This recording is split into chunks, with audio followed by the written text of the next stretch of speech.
Good morning. Good morning ba? Oo nga, hindi pa naman tanghali, hindi pa naman alas 12 ata eh. Pupunta lang po ako saglit sa barangay. Dumating na yung aking birth certificate. Pagkatagal-tagal kong hinihintay. Mahigit 3 taon yata. Kasi marami pang nilalakad. Buti naman dumating na. Salamat sa Lord. Kailangan ko kasi yun eh.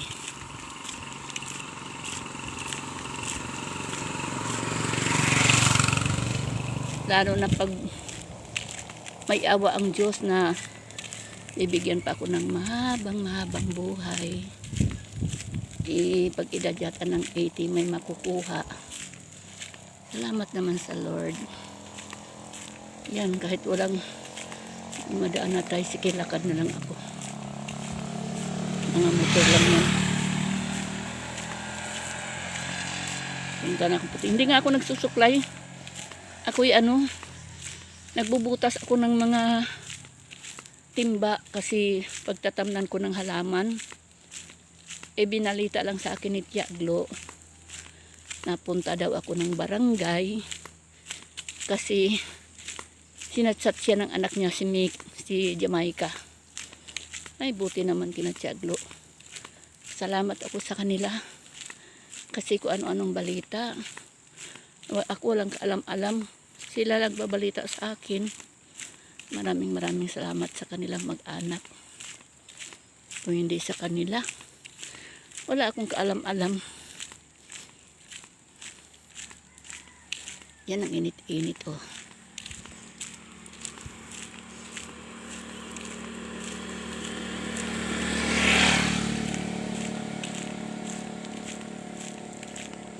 Wala masyadong dumadaan ng mga dito. Bihira lang. Lakad na lang ako. Malapit lang naman. Pero kung sasakay sa tricycle, mga 25 ang bayad. Wala naman ako masasakyan na tricycle kasi kanina may nakita ako. Hindi naman papunta doon. Nangungulikta ng basura. Mga lata-lata.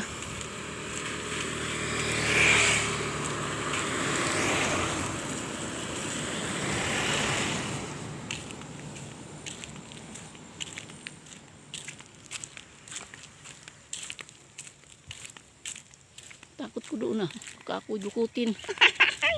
Isko po, huwag naman po. Ba't ba nauso pa yung dukot-dukot na yan? Kaya tuloy ang apo ko, hindi ko maisama sa sa palengke. Bibili siya ng kung ano magustuhan niya, hindi ko siya maisama. Kasi ako din, takot din. Isko.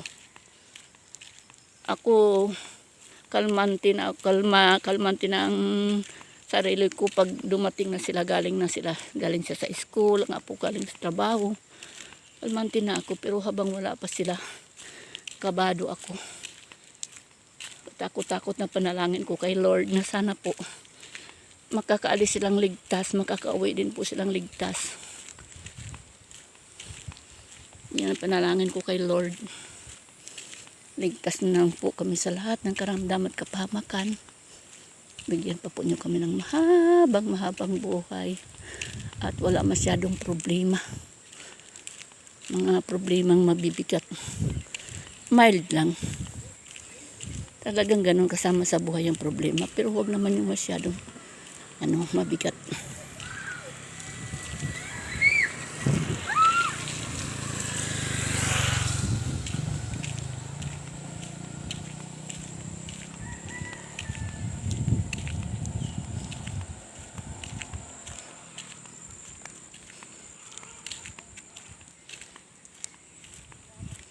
Buti nga na simento na ito.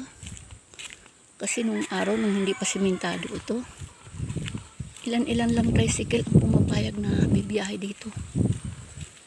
Yung mga taga roon sa Puting Lupa, maraming ayaw dito kasi lubak-lubak.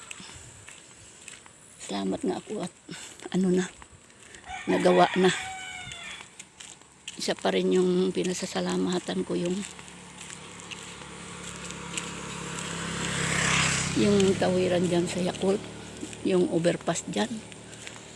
Salamat talaga na nagkaroon dyan ng overpass.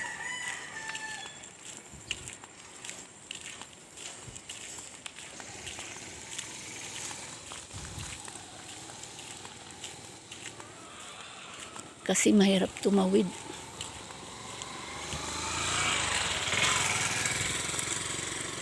Lagi na ako na muntik-muntikan dyan sa overpass. Akin ang pasalamat ko na nagkaroon ng overpass dyan.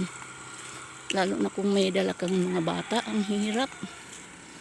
Pero aywan ko yung iba, hindi na ginagamit ang overpass kahit may overpass na. Ako, ginagamit ko yung overpass kasi takot ako tumawid.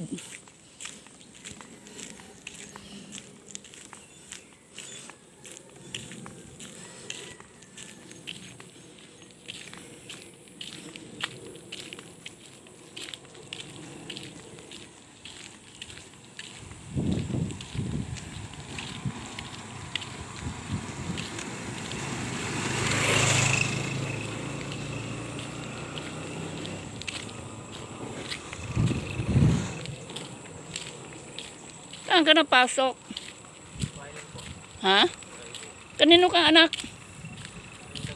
Kanina? Huwag ka masyadong lalakad dyan sa ano. Alam mo marami ngayon mandurukot. Nakatakot. Ha? Ingat ka na lang. Huwag ka istambay dyan sa gilid ng kalsada sa madali kang hatakin. Huwag ka istambay sa mga gilid-gilid na madali kang hatakin nila.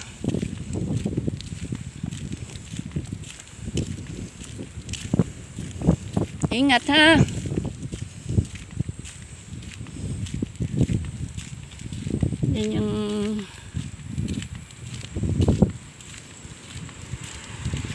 Yan yung kalsada na ipapunta na yan sa Puting Lupa. Amin Puting Lupa din ito, kaya lang purok 5 kubol.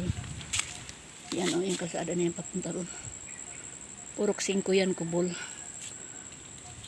Dito naman sa kabilang ito, sentro na Puting Lupa ito. Yan, yan ang school, ang barangay. Yan naman Ayala Green Fields dyan.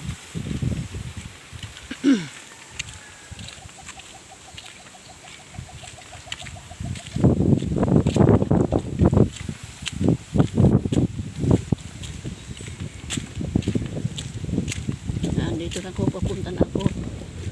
Punta na ng Puting Lupa.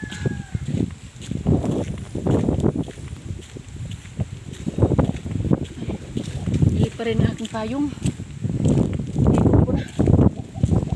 Maya na lang pag pumatak ng ulan. Makulimlim oh.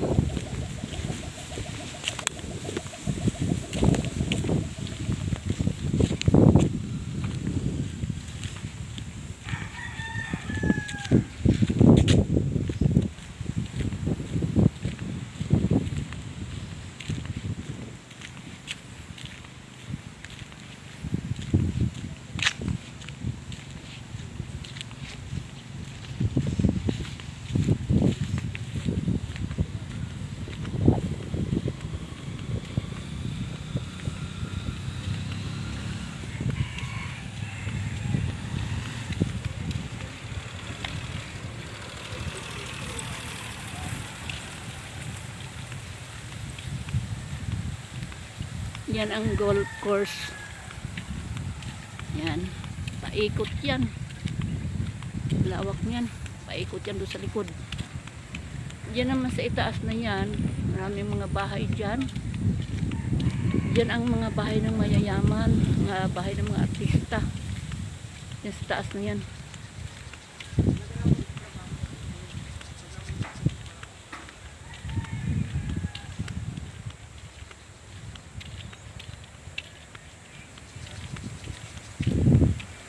Yan o, may pinsan nga ako dyan na masukan dyan.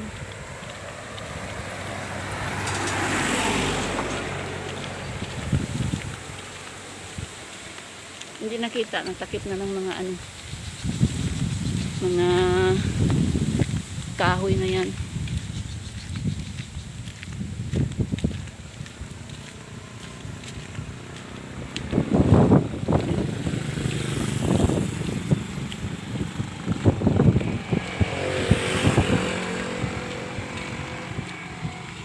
Tuwang-tuwa talaga ako. Nandiyan ang akong birth certificate. Sana walang naging problema.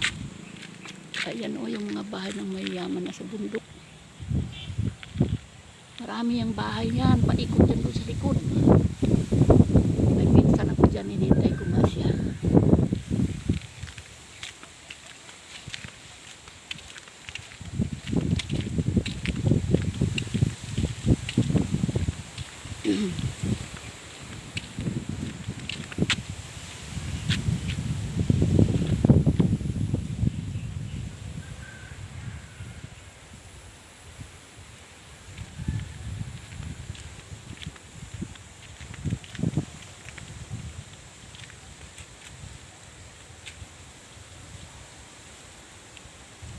Andyan ka lang pinsan sa bundok na yan.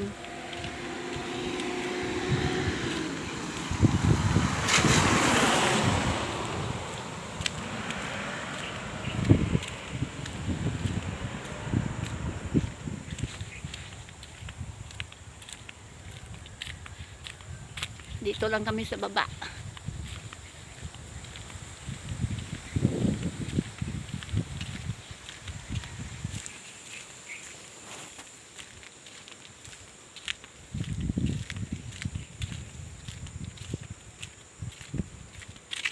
Yan, tanaw dito ang barangay. Yan o. Tanaw dito. Yung school nandun sa likod. Simbahan, tanaw dito.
Ambon.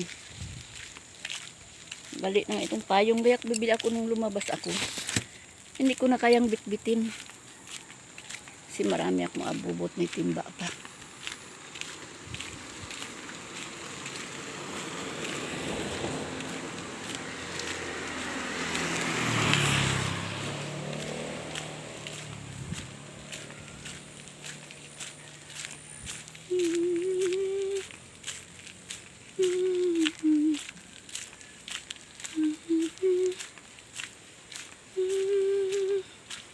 Naabot ako dito ng ambon, pero okay lang.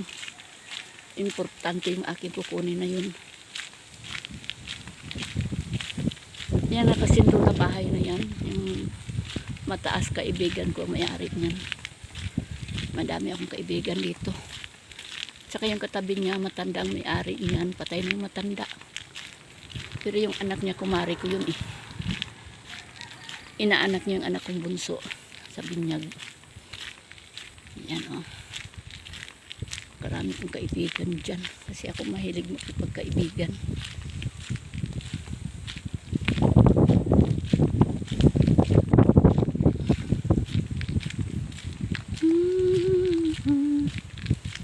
Bukod sa kaibigan ko sila, karamihan dito ka mag-anak ng mister ko.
Yan, dito na ako sa barangay.